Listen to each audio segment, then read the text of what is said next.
ഇന്ന് ഇന്ത്യക്ക് യുദ്ധത്തിന് പൂർണ്ണമായും സജ്ജരാകാൻ കഴിയും. പക്ഷേ ഏതാനും മിനിറ്റുകൾക്കുള്ളിൽ നമ്മുടെ വിജയത്തെ ഒരു ദുരന്തമാക്കി മാറ്റാൻ കഴിയുന്ന ഒരു കാര്യമുണ്ട്.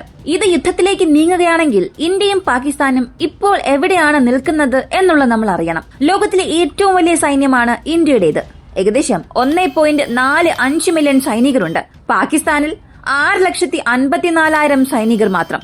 ഇന്ത്യക്ക് 4,700 ടാങ്കുകളുണ്ട്. പാകിസ്ഥാന് 2,400 മാത്രം. നമുക്ക് 1,48,000 ആർമഡ് വെഹിക്കിൾസ് ഉണ്ട്. പക്ഷെ അവർക്ക് 17,000 മാത്രമേ ഉള്ളൂ. നമുക്ക് 2,200 മിലിറ്ററി എയർക്രാഫ്റ്റ്സ് ഉണ്ട്.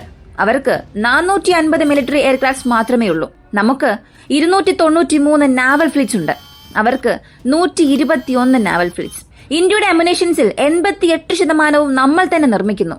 അതായത് നമുക്ക് ആഴ്ചകളോ മാസങ്ങളോ പോലും പോരാടാൻ കഴിയും. പക്ഷേ ഗുരുതരമായ പോരാട്ടത്തിൽ പാകിസ്ഥാൻ വെറും 4 ദിവസം മാത്രമേ നിലനിൽക്കൂ. ഇന്ത്യയുടെ പ്രതിരോധ ബജറ്റ് പ്രതിവർഷം $81 ബില്യൺ ആണ്. അവരുടേത് $10 ബില്യൺ ആണ്. ഇത് 8 മടങ്ങ് കുറവാണ്. അപ്പോ കൺവെൻഷൻ യുദ്ധമാണെങ്കിൽ ഇന്ത്യ ആധിപത്യം സ്ഥാപിക്കുമെന്നതിൽ സംശയമേ ഇല്ല. പക്ഷെ ഇവിടെ കാര്യങ്ങൾ ഗുരുതരമാകുന്നത് രണ്ട് രാജ്യങ്ങൾക്കും ആണവ ശക്തിയുണ്ട് എന്നതാണ്. India no first use policy എന്ന നയം പിന്തുടരുന്നു. അതായത് അവർ ആദ്യം ആക്രമിക്കുന്നതുവരെ ഒരിക്കലും നമ്മൾ ആണവ ആക്രമണം നടത്തില്ല എന്ന് നമ്മൾ വാഗ്ദാനം ചെയ്തിട്ടുണ്ട്. പക്ഷേ പാകിസ്ഥാൻ ഒരിക്കലും അത്തരമൊരു വാഗ്ദാനം നൽകിയിട്ടില്ല.